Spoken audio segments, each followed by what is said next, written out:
Alright, what do you know, what do you do, what do you say, my YouTube viewers? Retro Pro Frank with another installment. And in front of us today we have the beautiful Microsoft Xbox Debug Kit. These are very hard to get your hands on because they were never available through the retail market. But however, you know what? It's good enough to mention, and to make a video about this because they've been popping up in the secondhand market all over the place. So I figured I'd make a video and show you what the debug kit looks like here. You can tell it's the debug kit by the controller port 4 on the right hand side. It says debug kit on the faceplate. Okay, now unlike the regular Xbox, these debug kits, they actually came with double the RAM. So the original Xbox came with 64 MB of RAM, and the debug kits, they came with 128 MB of RAM. So that's double the RAM. Another thing worth noting is if you find one of these and you try to put a retail disc in to test out the DVD drive, this will not read retail discs. Okay, so basically if you got a copy of Halo and you think you're gonna buy this and just play your Xbox games on it, it's not gonna happen.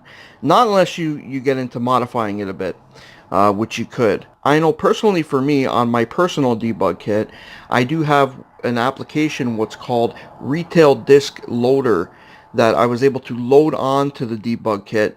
So what this does is you launch this app first, and then from that point on it kind of almost resets the system, and then what happens is it will allow you to play retail disc games. But you have to find that.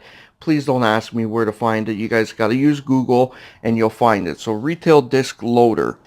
These were used more for video game developers and video game companies that made video games, right? So let's say a company like Activision or Bethesda or something was making a game back then in good old 2004 or around that time. They would use this console. Microsoft would give them this console because you weren't able to buy it. So Microsoft would give these developers these consoles so that they can develop games and test for bugs. Therefore, debug kit.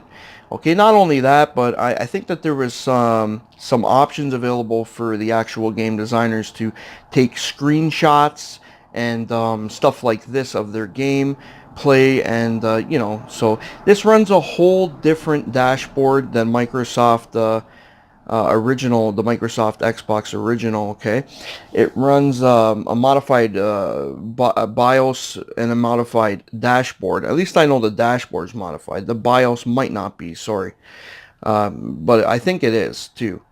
Correct me if I'm wrong down in the comments, but I know it's not like a regular Xbox, that's for sure. So yeah, these things are beautiful. They're very hard to get because you weren't able to buy them. So they had to come through Microsoft. And a lot of them, if you look on the bottom, they'll say property of Microsoft. They'll have a little sticker.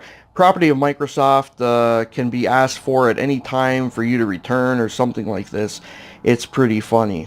But the main thing, the most awesome thing about these debug kits is if you're lucky enough, you can find unreleased software or a canceled version of a game or an unfinished version of a game on the hard drive, as long as it's in good shape. And let's say you find one of these at a garage sale, you plug it in and you find a game that no one's ever heard of, or a modified version of a game, or a game that's unfinished. Hey, you could maybe get a couple bucks for it too if you were to resell it like that.